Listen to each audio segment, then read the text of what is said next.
1 minute, I'll try and explain what he means to us.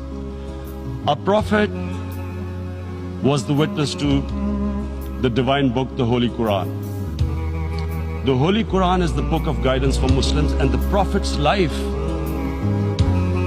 was living the Quran. He was an example of what the Quran guided us to be.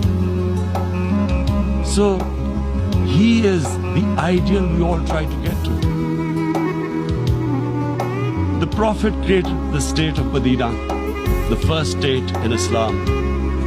That state was the basis of a Muslim civilization which became the predominant civilization for the next 700 years. And what was that state? I hear such strange things about Islam, that it is against women, it's against minorities. The first state